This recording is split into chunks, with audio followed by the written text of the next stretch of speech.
Доброго дня, шановні колеги. Ми раді вітати вас сьогодні в Українському кризовому медіа-центрі. Glad to meet you today in Ukrainian Crisis Center. My name is Nadija Afanasieva. Nadija Afanasieva, Ukrainian Institute for International Politics, chair of the Ukrainian side of CSP. Today we met very interesting information for you. In the end of 2023, Mr. President of the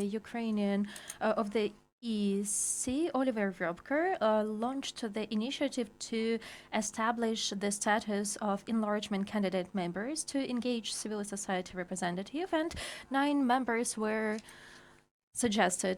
In the beginning of 2024, 2 people were selected who participated the pilot project of the committee, and our main objective and our main aim is to be engaged in the work of the committee. We are working as a part of the committee, and we can prepare some certain common positions with the representatives of the committee. Besides that, this status is very important for us because it makes our platform, civil society platform, more important, and this platform consists of the same topics the EESC consists of. We have 6 groups who are in charge of different topics, and that are human rights, ecology, social innovations, and also political dialogues. So we have a very broad system. And today we would like to present on behalf of the platform our position and how do we foresee this cooperation, why this status is so important for us, and why this status is important for Ukraine. And therefore today we have the representatives of the government, the representative of delegation of EU in Ukraine, and also representatives of our platform. And in the beginning, I'm going to pass the floor to our colleagues, and I also would like to mention that platform of civil society consists of 3 sectors: the sector of professional union, employers, and civil organization, and NGOs. And it gives us the broad understanding of the situation. And today we're going to have the representatives of different sectors and also the representatives of the EESC, and also they will represent different sectors. And the first person I would like to pass the floor, I would like to pass the floor to Vasyl Andreyev, EESM, PROFBUD, Construction and Building Materials, Industry Workers Unions of Ukraine. Mr. Vasyl, the floor is yours. Thank you, Ms. Nadija. Good afternoon, dear colleagues and friends. First of all, I would like to congratulate you with the Day of Civil Society, which is celebrated in Ukraine and in the European Union, and I hope that it will be also in our calendar, because Ukraine was, is, and will be the part of the European Union. Why? The thing which are happening, the idea and the implementation of this idea by the president is so important for us as the Industry Workers Union. First of all, we are in the civil dialogue. We are forming the common position with the employers, and sometimes also with the government on the social issues. Why it is important for Ukraine? Because restoration, because of the European Union and ECOSOC. And ECOSOC is one of 4 parliaments where the interest of the workers' union is represented, and also it is related to the ecological sustainability and the other topics. So this combination, that it is important for us and for the European Union, it makes a basis for the sustainable civil society and sustainable government. And also it is important for the European Union, where we are striving to get. ECOSOC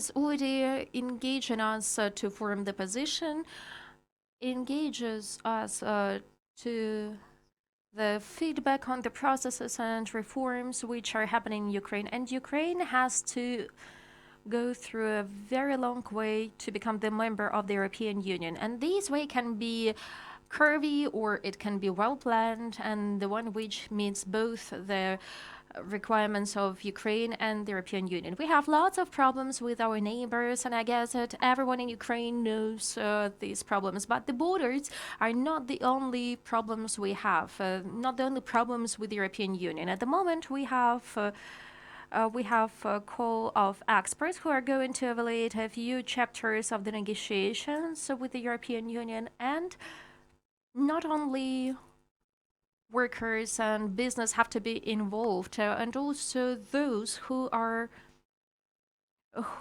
working with the free capital and human resources transfer, and also the future of the Ukrainian economy according to the classic economy that is capital and human resources, and therefore the unions, business, and the third sector have to form the rules of this game. Thank you, Nadija. Thank you, Vasyl. And now we have Mr. Oliver Röpke, President of the EESC. Mr. Oliver, that are you who launched this initiative, and it is important for us that you found the time in the framework of the week of the civil society. This week is almost over, and this event and this dialogue is a part of your week, which we joined with pleasure. Mr. Oliver, the floor is yours. Good morning, dear Nadija, dear colleagues. I'm very happy and delighted to be with you, even if it's only online. As you said, we have the Civil Society Week. I just came now from the European Parliament, but I can assure you, and you know me, that strong relations with civil society, with all our partners in Ukraine, is always on the top of my priority list. So that's the reason why I'm really delighted to be connected with you. I don't know if it was already reported that during this Civil Society Week, just on Monday, we had actually a panel on civil society for democracy in the candidate countries, which I think was a very, very good exercise, because we have also representatives from candidate countries, from Ukraine, here in our Civil Society Week. I think this is a very strong signal, and also that we have now this synchronized initiative with you across borders is a very good signal. And I would really like to thank you to invite me to make a few remarks. As I said at the beginning, we here in the EESC, from day one of this war of aggression against Ukraine, we were a strong supporter of Ukraine and of your civil society organizations. We will not stop here. We will never stop with this. You will have our solidarity, and I think the close cooperation, the strong work of the civil society platform, our joint work there, I think this is also very important, because I believe that the future of Ukraine is in the EU, to be very clear. We don't know when, but I think it's important that we have this political commitment. We were, I think, the first EU institution who was really calling for candidate status. And I think now we cannot wait. We cannot wait to leave you alone in the waiting room, as we did, unfortunately, sometimes with other countries in the past. We have to engage with you, with civil society, to help you to reach the standards, not only the internal market standards, but also the standards in terms of fundamental rights, the rule of law, the European pillar of social rights. And I know how big this challenge is during this war and martial law, but I have to say, when we visited Ukraine last year, I was really delighted by the resilience of civil society organizations, also by the challenges when it came to social dialogue, for example. We had a lot of concerns from trade unions, and I think this has to be addressed as well. This is part of the game, but this is an open dialogue, and we stand for this open dialogue here in the EESC. Together, we will make sure that the advancement of the EU reform agenda goes ahead in full respect of human and labor rights, rule of law, transparency, equality, and through a genuine social dialogue. And as I mentioned, we had our visit to Ukraine in November, and since then, we officially launched our initiative for the enlargement candidate members. I think this is a landmark decision of the EESC, and I'm very, very glad to see that all candidate countries, including Ukraine, are involved in this initiative, and that we could already welcome civil society representatives at our plenary meetings. We will now continue with this initiative, which means now it comes really to work. Selected opinions where colleagues from candidate countries, including Ukraine, will be invited to participate, to contribute to the work. I really encourage you to use this opportunity. We have to make this initiative a success. Must be a success and a role model also for other EU institutions. I'm confident that we will do this, and this could serve as a good example for progressive and tangible integration of a candidate country and of Ukraine into the EU. And I'm really glad that we are the first EU institution that opens its doors for Ukraine. I'm also speaking literally about our committee opening its doors. You are always welcomed in Brussels in our Ukrainian civil society hub at the EESC, which offers office space to Ukrainian civil society organizations since the beginning of the war of aggression. Once again, we will continue with this support, and I really look forward to a fruitful cooperation and dialogue. Thank you very much, Nadia. Thank you very much, colleagues. I wish you all success also for the meeting today. Дякуємо також, Олівере, за те, що Thank you also, Oliver, for joining us, first of all. And second of all, it was such a pleasure for us to meet you in November. And it was very important for us. And we hope that that was the first, but not the last visit. And we are ready for the common actions together with EESC and also with the other sectors. Thank you very much for joining us. Thank you. And also would like to pass the floor to my colleague from platform, Mr. Sergii Moskvin, ESCM, Ukrainian Capital Markets Association. The floor is yours. Good afternoon. Well, we had a very big change when it comes to coming closer to the European Union. So now we are saying that Ukraine is going to become the member of the European Union. And what does it mean? It means that the legislation of the European Union, mainly the regulations, will become the laws of Ukraine. And in this case, we are asking our business, our communities, are you ready for that? And here we have the question, are they actually ready for this? And what do they need to be ready? And here the initiative comes. The initiative which became the reason why we gathered all here. We are answering the question, what do we need to do?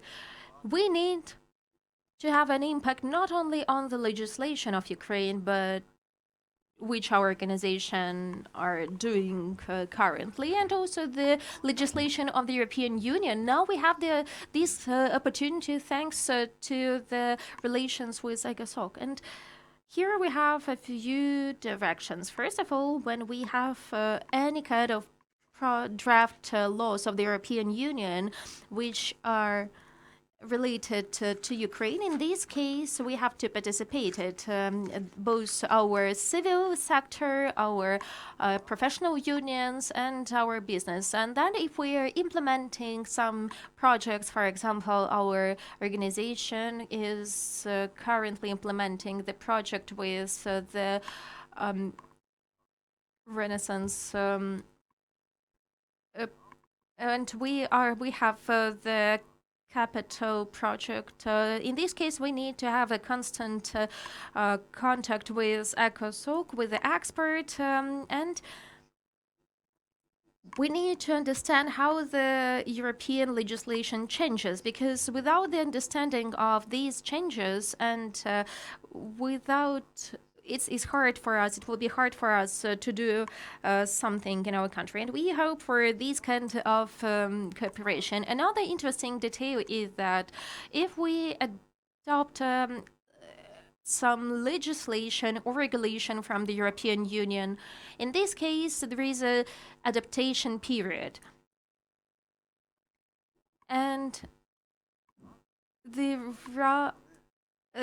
are the revised norms in this legislation, and there is a chance to revise the standard and norms, which are quite ambiguous. And this year,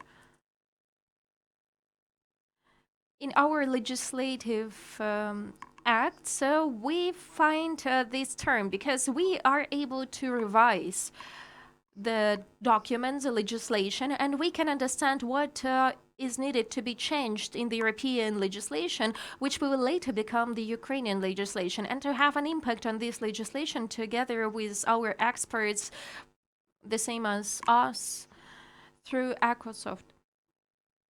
And that is, in my opinion, a huge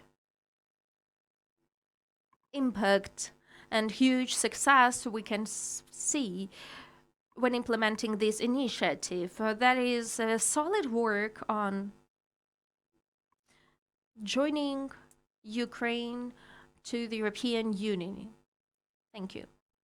Thank you, Mr. Sergii. Yes, that's true. We are talking a lot on different levels, both on the level of the civil society and also on the level of the directorate of the European Commission directorate level, that the European legislation is not perfect. There are lots of things which could be improved, and when you have the expansion, enlargement, it can help to improve many processes which are already in the European Union. And of course, we can have an impact as the experts of civil society, and we can provide with our expert opinion, which can be used to improve the processes.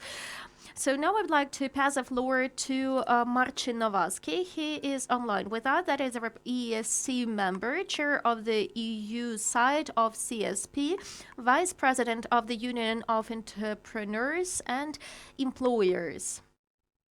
Marcin, we are very glad to see you. The floor is yours.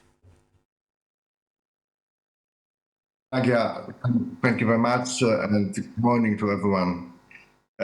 First of all, let me stress what is the core business of the ECOSOC, of the committee. So we work on opinions as a part of legislative procedure in the EU. So if there is a regulation coming out of the Commission, it goes to the committee, and then as a voice of civil society, we work out opinions too, which supposed to be balanced between employers, unions, and civil society organizations. So this is a very tangible, I think, impact and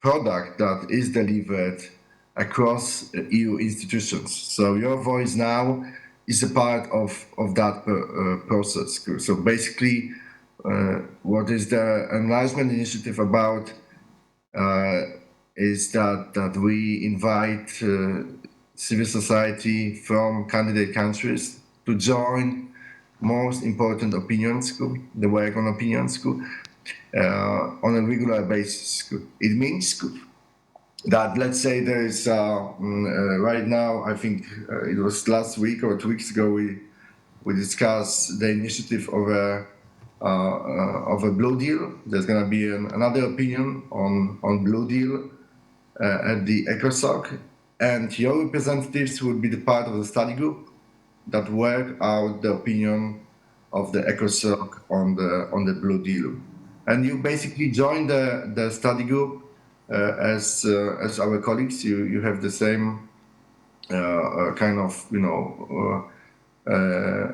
you're the part of the study group. You work out with us.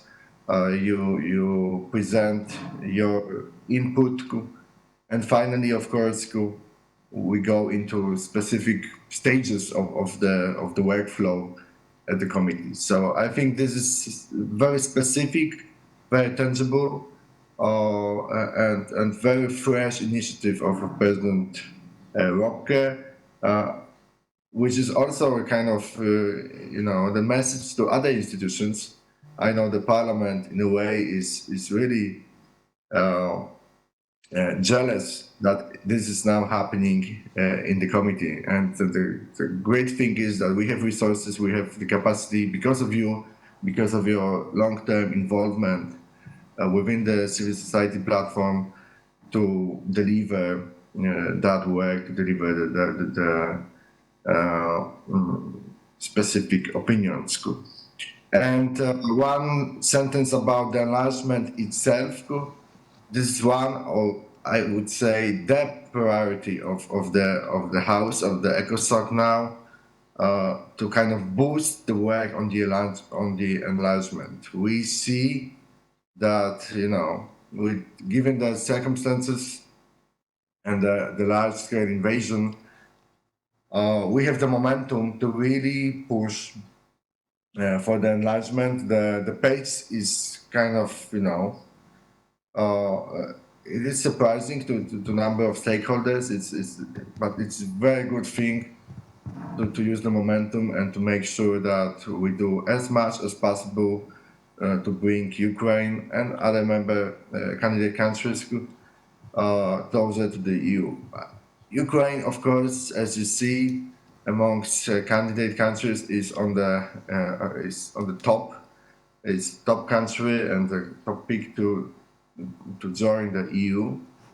So we have definitely lots of responsibility to deliver, lots of work to accomplish in terms of being closer, understanding institutions, EU institutions, getting ready of Ukrainian institutions, civil society, employees, unions, of course, government, to be in line with what is happening in Brussels and across member states, because at the end of the day, it's all about members and understanding also socially, politically, economically, the situation in member states is kind of vital to also to make sure that the enlargement process is happening. It's not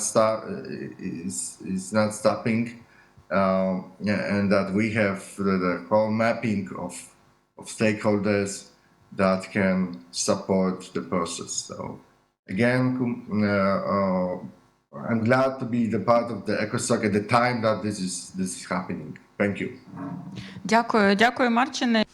Thank you, Marcin. It is also important for us to be at this point the representatives of ECOSOC in this forum and to be the part of the platform. Mr. Marcin is an active volunteer since 2022, and we would like to thank you for support of Ukraine and also for your partnership with Ukraine. Thank you, Marcin.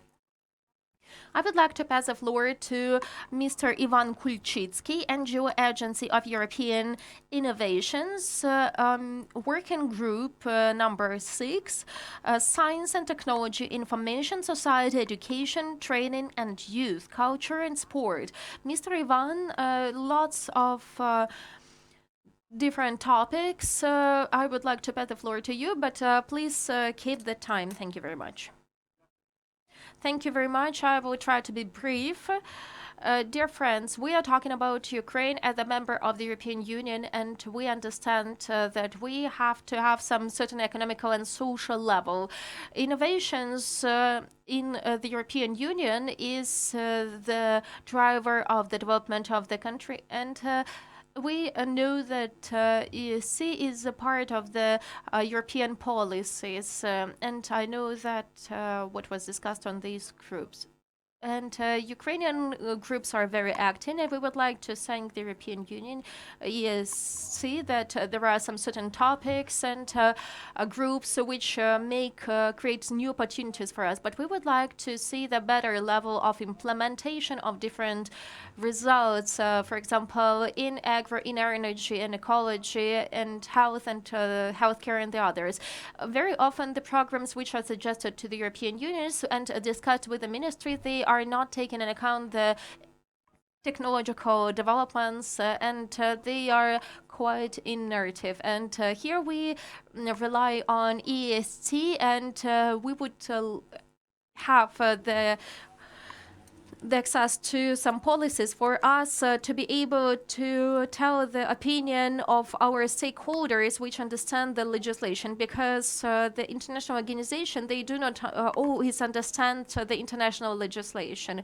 And of course, the context in the context of our group, we would like to see the cooperation and improvement of the innovational policy and making it closer to the European standards. Right at the moment, we are discussing the new strategy and digitalization, and that is a line of many priorities of the European Union, the priorities of the Eastern cooperation, and we are the part of different target groups, and therefore through ECOSOC we would like to have the access to other policies, to other groups where we could have to express our opinion. Thank you, Mr. Ivan, and I also support you. Now, the work on the European programs which will be in the beginning of the new financial year, and therefore the priorities of Ukraine are very important to be for the promotion, and also take into account the fact that they are very similar with the European ones. I think that we are going the same way. Thank you for mentioning it. And now I'd like to pass the floor to Ms. Larysa Starikova, PO Analysis Center AEU. Please, the floor is yours. Thank you very much, Nadija. Yes, I'm representing the civil society and mainly the think tank of the Agrarian Union of Ukraine. That is a very old NGO in Ukraine, and as the representative of an NGO where we are developing the tools, the professional tools for the professional support, for lobbying, for resolving some problems. I really appreciate the fact that we were the first one in Ukraine who got the practical tool. That is a really big victory, and we would like to thank our European partners. And I would like to say that Ukraine has always been a kind of donor, recipient, but not a donor. But I would like to say and to support the words of Mr. Ivan's words, so that in Ukraine we have lots of resources, and we would like to join these resources to the European Union and to become a donor, not in a financial meaning, but in the meaning of our resources. And therefore, I would like to say that we have an aggressive neighbor which is boasting in their on their resources, and if we consider the situation in the agrarian sector, our neighbor aggressor state, they are trying to underestimate us. They are not allowing us to create some single resource platform. And today, Green Deal was mentioned. There is a food security sector, which was where we are working, but also food safety. Food safety, which is an important question for the world at the moment. And together, we could have created the potential which will resolve these big world problem. But for this, we need the common policy. We paid a lot of attention to harmonization, but we paid no attention, unfortunately, in Ukraine to form the common policy. And nowadays we have to rethink. We have to understand the situation understand the situation in the international context, and we have to pay attention to the common policy. And Europe has its agrarian policy, but that should be the common policy for the European Union and Ukraine.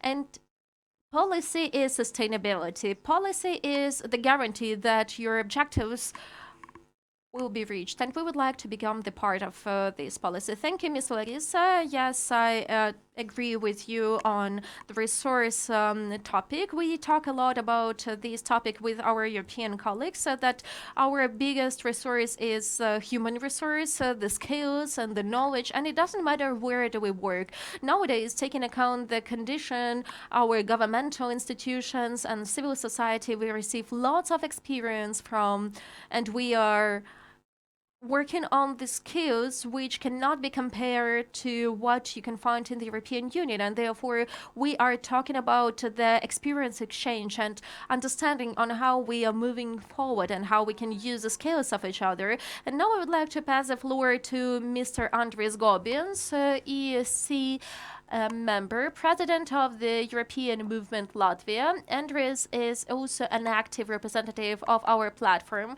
from the European Union. And Andris, the floor is yours, please. Thank you very much, Nadia, and thank you for all of you participating in today's event. A special thanks, of course, to organizing this event, Nadia. Excellent initiative, absolutely timely and extremely important that we all come together, understand what this new initiative means, and agree on some structures, perhaps in some processes, how to do it in the best way. I will, in my short introduction, point out 5 suggestions for us how to go ahead as civil society, and perhaps as well 5 ideas for the state, as we have some state representatives as well there. So I hope that's fine. And I would like to start actually by saying that actually the entire European path for Ukraine is thanks to civil society. And this is important for us in EU to understand, and for Ukrainian government also to understand that actually the civil society is strong, clearly democratic, and also European civil society is the backbone of everything which you have now and in future. And this needs to be recognized in all processes, in all decision making, from the very first minute to the very end. And I'm very happy that we also from EU side respond to this reality which exists, and that we are the first taking on board real cooperation with Ukraine, not only for accession talks, but on real matters. 5 topics which we are dealing, for example, just some examples, in the next weeks, we will have a wind power package. Definitely there are Ukrainian interests how to deal with wind power. Excellent possibilities in future and wherever, and most probably some interesting aspects which we should and could include in this paper already. We have an inclusive growth and investment plan which we will discuss about, so inclusiveness, not to leave anyone behind, the gap between rich and less rich. We will have a paper on forest monitoring and strategic plans, definitely interesting and important for Ukraine as well. Medicine shortages, we face them in EU and most probably in Ukraine. Those topics are interesting as well. We will have a paper on seeds from Moldova and Ukraine. So you see very specific topics, but very much related to our common future, which will impact our EU lives, but also, of course, Ukrainian lives. And makes much sense to cooperate and make these papers in a good quality so they fit to the realities in Ukraine and the enlarged European Union. So this honor is to talk about specific things for civil society. We have now the honorary members. I would say it is only a part of a package. And the package means that there needs to be, well, Nadia, thanks for organizing this, but we need actually support team for you for doing this. We need some kind of secretariat, most probably, for helping with the technical things. Also, it means time you invest in this coordination work. So most probably it will be at some stage to be debated how to create a secretariat, coordinating information flows, etc. Second, it will be extremely important for us to agree that we continue the good practice of the platform, not to double things, but to use existing tools. So we have an excellent platform work. We have DAGs. Let's use these for also working on the Economic and Social Committee documents in future. You have those 6 working groups, excellent basis. Let's strengthen these instead of building some new parallel structures, which most probably would not make sense, but of course it's up to you to decide. And we should continue the best practice of an open and transparent process. Because, of course, there were more people who wanted to join in, feed in, and the competence, as wider the competence is better. We cannot have everyone official enlargement ambassador, but it is good if we work in a transparent and open way, as Nadija does with this event and throughout. I think that's the best way ahead as well, to not leave anyone behind, but to use this potential which we offer.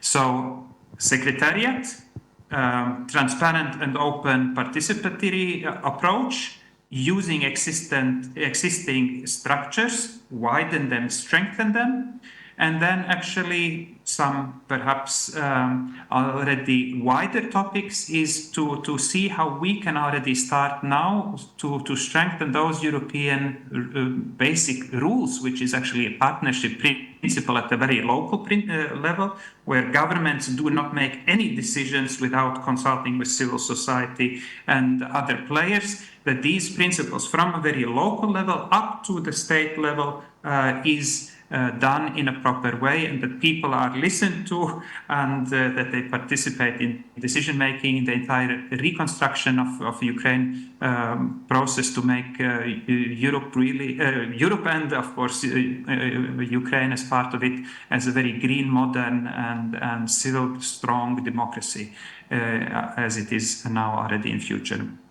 And why I say it's a package deal, I would suggest, and to make big pressure on EU institutions as well on this. This was important for my country, Latvia, where I come from, is please try to become members in your European networks.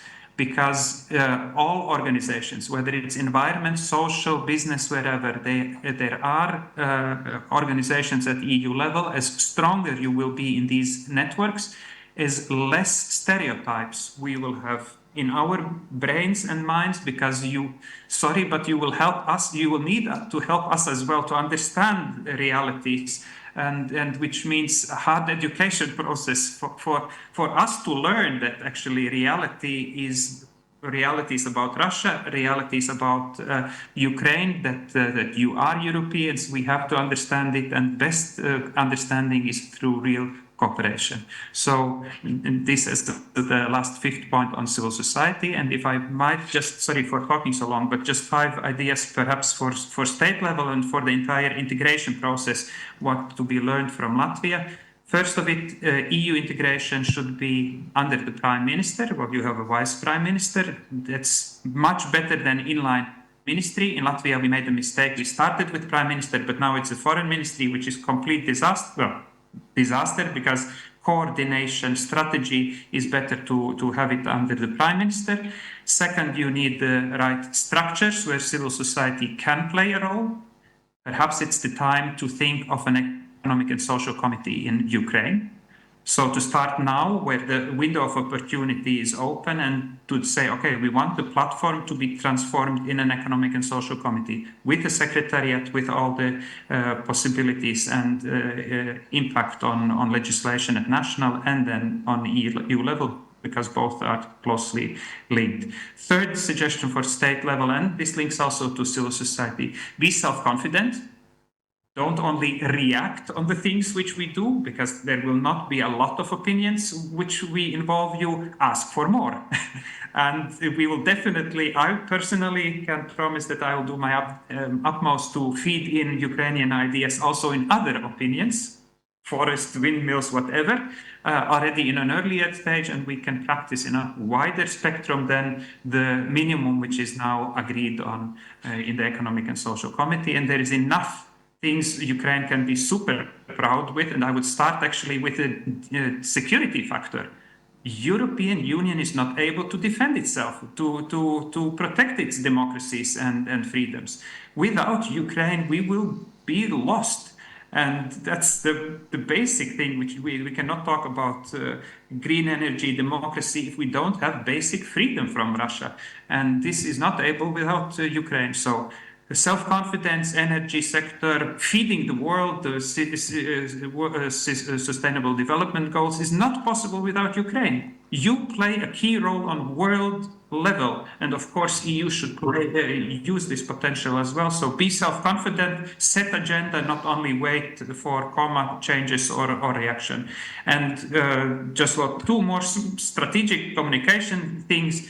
For grain, as you see, grain is at least now tried to be misused, I would say, by some member states from Ukraine. But actually the problem, I would say, is not Ukraine, but is Russian grain flooding into the European Union also through my country's ports. Billions of tons of Russian grain flooding in the European Union. Latvia stopped part of it, but there needs to be EU legislation, and that needs to be done on EU level. That's the homework we have not done. So actually, media say, oh, it's Ukrainian grain, but almost the same might be Russian grain coming in, and actually that's the problem to tackle and not to offend Ukrainian farmers. And the last thing is actually, it is not our present for Ukraine that we help, but it is including Germany's duty to help, because it was Hitler and Stalin who started the Second World War. The big suffering exists because those two devils. And it is also Germany's task, because of their bad future with Hitler, is now to do whatever they can not to repeat the things and to do much, much more than they're doing now. Sorry for speaking so long. Дякую, Андріс.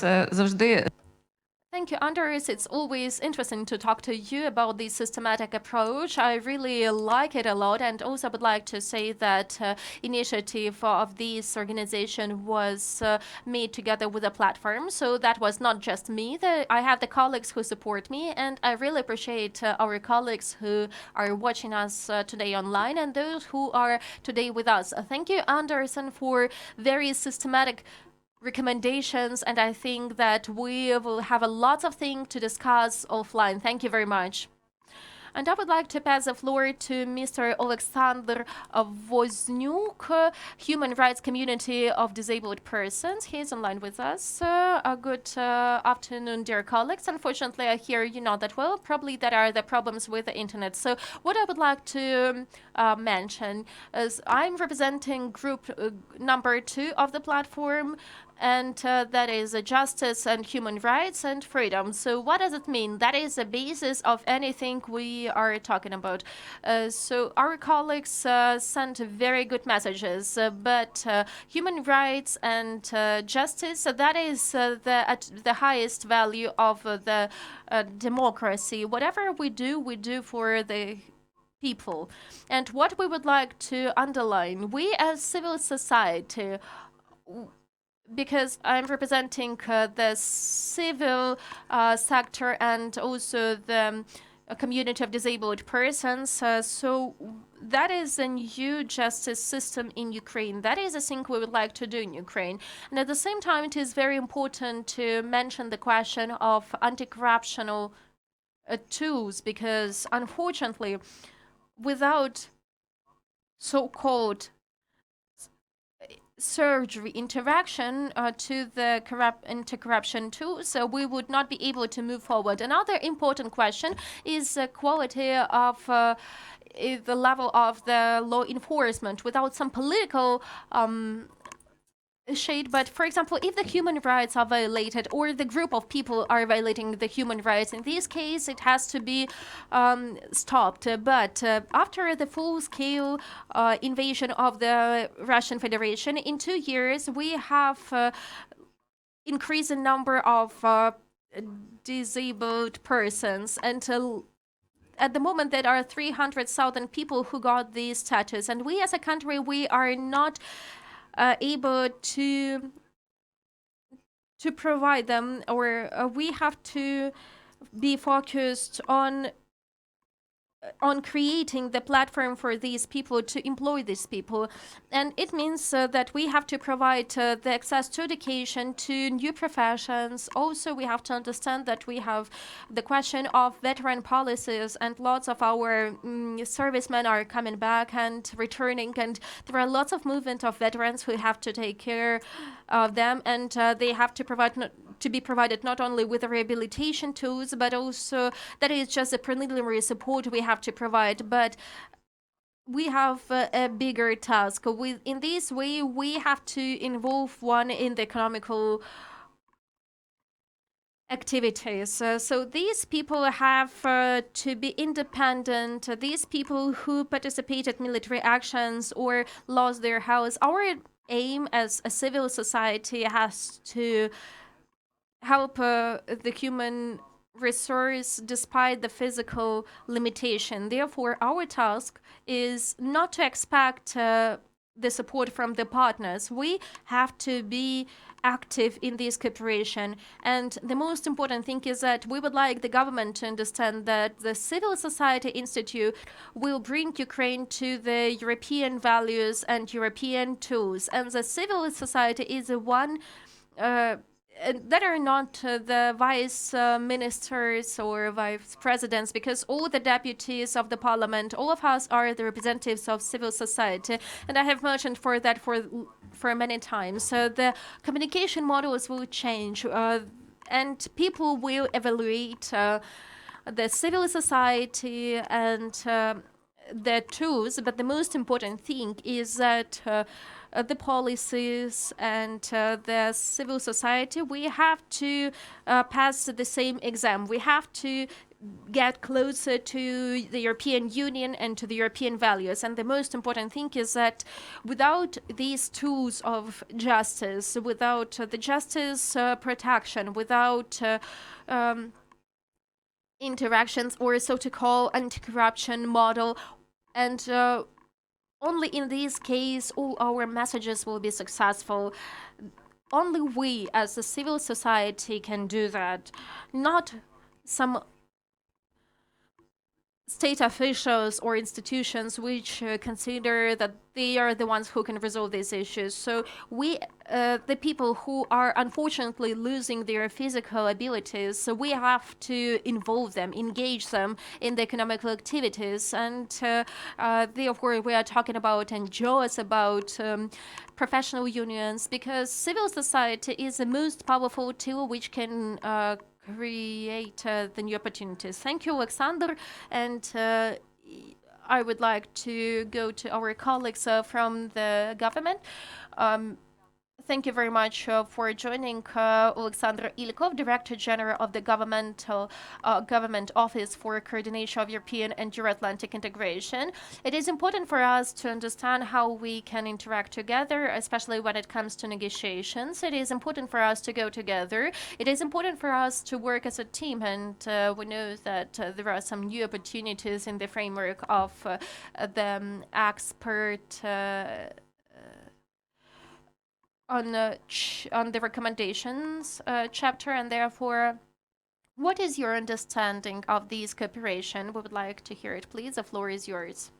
Yes, good afternoon, dear colleagues. First of all, I would like to thank for the invitation on this wonderful event. It's very important for us, and as all of us know, it is happening prior to even more important events because there is going to be the meeting of the European Union, and we will have the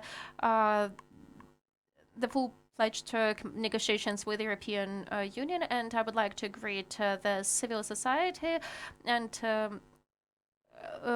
I would like to congratulate you with the status of enlargement candidate member. So that is a huge signal from our European partners, and that is a very significant role of the civil society, which we can see on this Euro-integrational path. And as for the government, of course, we understand this role and we appreciate it, and the civil society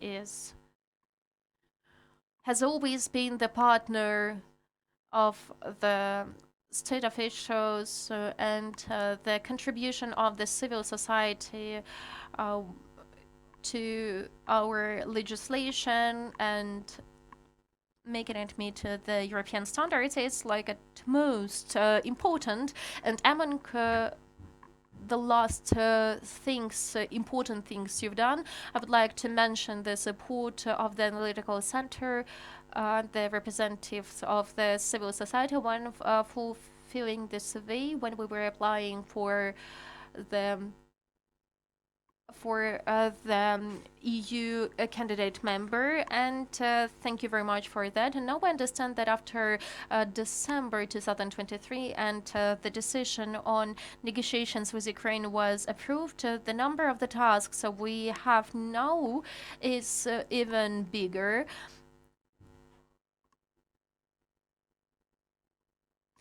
And the tasks which we have nowadays,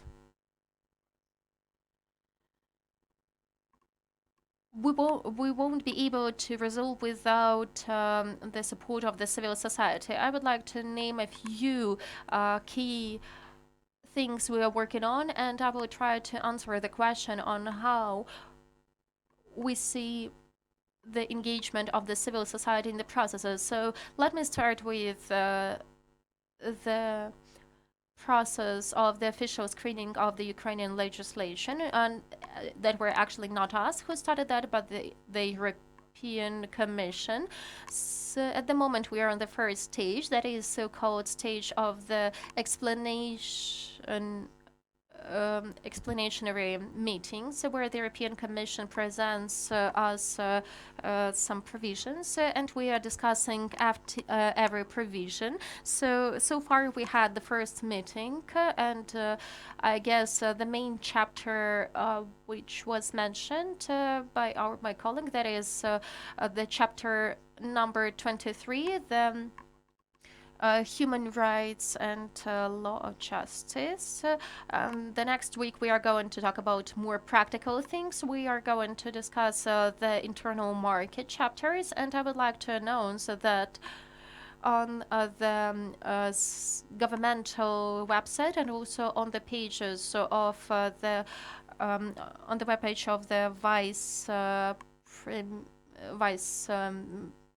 president, there is information about these meetings, and we would like the participants of the civil society to join these meetings as observers, but that is the first stage. We are more observing, and the European Commission is playing the main role here, but I think that is going to be a very important experience for the civil society, because the ones who were creating the European legislation are going to explain the main provisions of the European legislation. And also we are on the final stage of institutionalization of the new Euro integrational architecture, because with the beginning of the negotiations on joining the European Union, we have to improve the institutional capacity, and I hope that soon we will have the decree of the president on the members of the delegations in these negotiations, and every candidate member identifies the negotiation team that is a higher political level, and also on the level of the government. We have developed the draft on the decree on the intersectional group on negotiation process, and on improving the Ukrainian legislation, and the expert analytical provision of the delegation during this work, and also during the preparation of screening meetings will be done, because the next stage is bilateral meetings, where Ukraine is going to demonstrate how close we are to the European legislation, and we will announce the future plans and how we are going to move forward. And in the framework of this intersectional group, we are planning to have a 30 sectoral working subgroups, which are going to work on each of the chapters, and it is foreseen that every intersectional subgroup will be joined by the representatives of civil society, by the representatives of the scientific circles, and also the representatives of business. And therefore, I think that the platform of civil society is a unique platform which is uniting business, professional unions which are representing the interests of workers, and also civil society which has a huge expert potential. And of course, I think that the civil society platform will be representative in these groups, and I think that very soon this decree of the government will be approved, and we will invite the representatives of the civil society to join the work of the groups. So as you can see, there is lots of work ahead, and we are looking for the fruitful cooperation with the civil society, and we expect the expert opinions and also advocacy work of the platform and also other institutions of the civil society, both inside the country, because we understand that the classical role of the civil society is inside the country, but I think that by providing the objective information to our international partners on what is going on in Ukraine it's also not only critical information, but also the things which are done by the government and by the other state institutions for our Euro-integrational progress. And also it is also important to provide advocacy of the civil society platform and on the institutions inside the country, because lots of our colleagues have mentioned that our way to the European Union is transferring to the new standards, and that is not always welcomed by business, and we do understand that it's not always welcomed by Ukrainians, because sometimes it's going to be expensive, sometimes it's going to be painful, but we expect that civil society platform and other organizations are going to be advocates and moderators for these changes, and they will help the government to persuade that there is no other alternative. Thank you, Mr. Oleksandr. One of the roles we see is also the informational communication and support on different levels, both international and internal and international, on the local, on the regional, and of course that is informational component which is very important for us, which makes the processes faster and fights many stereotypes which we see on different levels.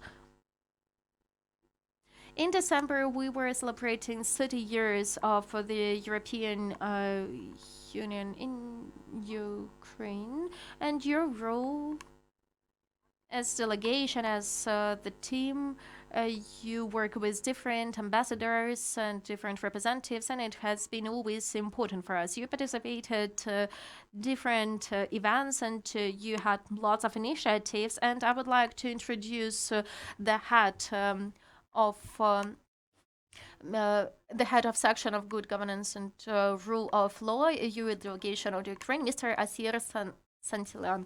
A few words on your behalf on the communication with Ukraine, on cooperation with Ukraine, and about the negotiations, please.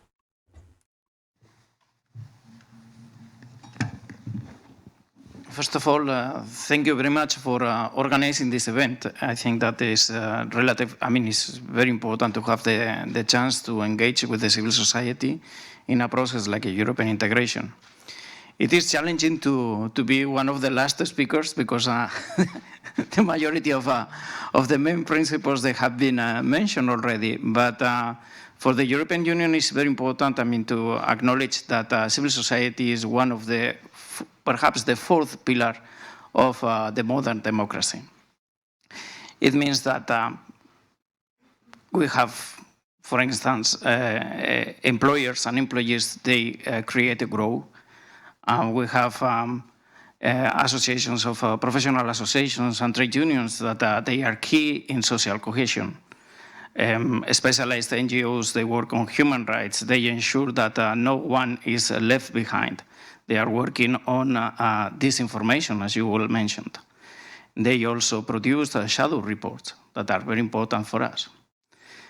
They are definitely engaged in all aspects of the society, not only in Ukraine, but all around Europe. It has been already mentioned that civil society is key in the European construction, not only in the European integration, but itself in the construction within the European Union.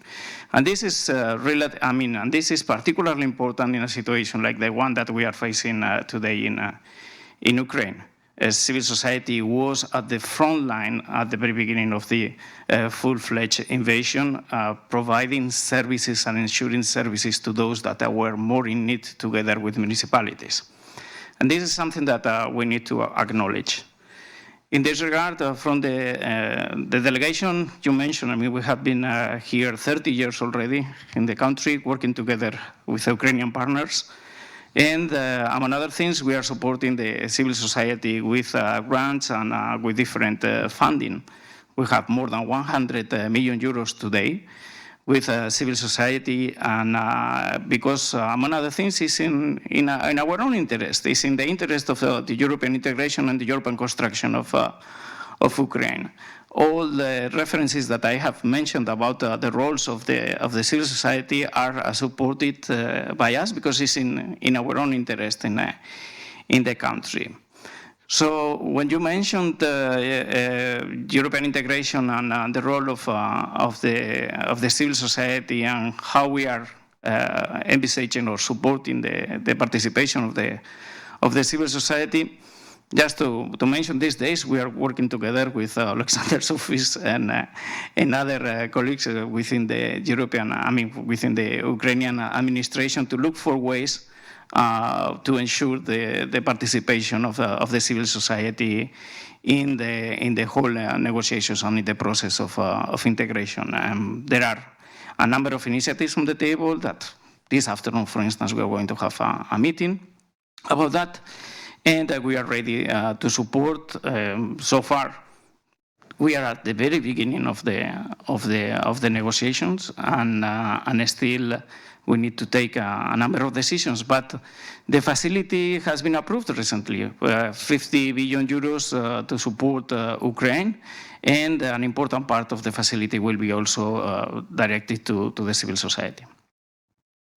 Дякую, пане Сєре, дуже за ці теми.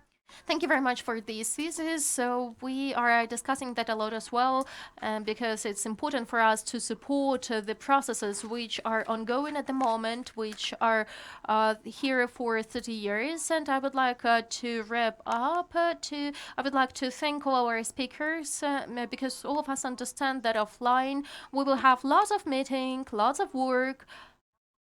Thank you, Mr. Oleksandr, Ilkov, for mentioning the opportunity to join. We've seen this news and we have spread this news on our platform, and I hope that many of our colleagues have already joined.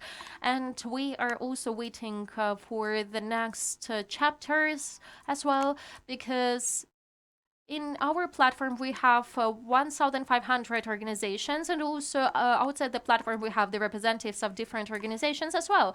And as for the further cooperation, coming back to what we were starting with, that is enlargement candidate members, that is a status which we got with the initiative of EESC. We will continue working on the positioning documents together with Economical and Social Committee. We will continue participating in the plenary meetings on the enlargement, and of course we are going to continue working in the framework of the platform, and twice a year we have the common meetings where we are declaring the documents, and both Ukraine and the European Union are presented there. And I think that the next declaration will be related to the chapters on negotiations, because that is going to be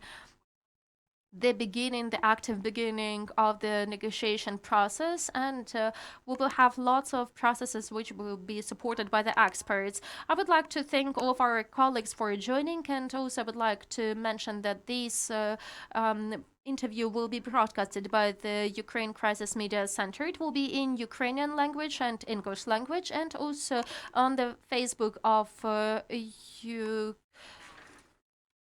the civil society platform. You will find the series of the speakers and videos, so please subscribe us. And also we would like to thank Ukraine Crisis Media Center for the support, for being open to cooperation.